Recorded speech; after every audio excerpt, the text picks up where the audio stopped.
அனைவரும் வணக்கம். நான் இசையமைப்பாளர் எம்பி ரகு, ஏவிஎம் ஸ்டுடியோவில் இருக்கேன். என்னுடைய நண்பர் அட்வொகேட் பிரகாஷ் அவர்கள் கடந்த 2 வருடமாக மதிய அன்னதானம் வன்னிய தலித் பேரவை சார்பாக பண்ணிட்டு இருக்காங்க. இதில் தினந்தோறும் குறைஞ்சபட்சம் ஒரு 500லேருந்து 600 நபர்கள் அன்னதானம் பெற்று பயனடைகிறார்கள். இன்னைக்கு என்ன சிறப்பு விருந்தினராக வர வேண்டும் என்று ரொம்ப வற்புறுத்தி கேட்டாங்க. கண்டிப்பாக வரேன், எதுக்கோ வரேன், கண்டிப்பாக இதுக்கு வர்றதுக்கு என்ன அப்படின்னு சொல்லிட்டு இன்னைக்கு வந்தேன். நான் செல்லாமர்ஸ் காலேஜ் பின்னாடி இந்த போர்டு பார்த்துருப்பீங்க. இந்த இடத்துல இன்னைக்கு அன்னதானம் ஒரு 500 பேருக்கு என்னோட கையில் கொடுக்க சொன்னாங்க, கொடுத்தேன். அந்த ஏழை முகத்தை பார்த்து சொல்ல அவ்வளோ ஒரு ஆனந்தமா இருக்கு. ஏன்னா ஒரு மனிதன் ஆடி ஓடி எல்லாம் பண்றதுக்காக அந்த ஒரு தான் வயிறுக்காக தான்.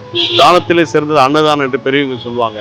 அது எனக்கு இயற்கை எனக்கு கொடுக்கணும்னு சொல்லிட்டு எனக்கு ரொம்ப சந்தோஷமா இருந்தது. மீண்டும் நான் வன்னிய தலித் பேரவை சார்பாகவும் என் அன்பு நண்பர் திரு அட்வொகேட் பிரகாஷ் சார்பாகவும் நன்றி கலந்த வணக்கத்தை தெரிவிக்கிறேன். நன்றி, வணக்கம்.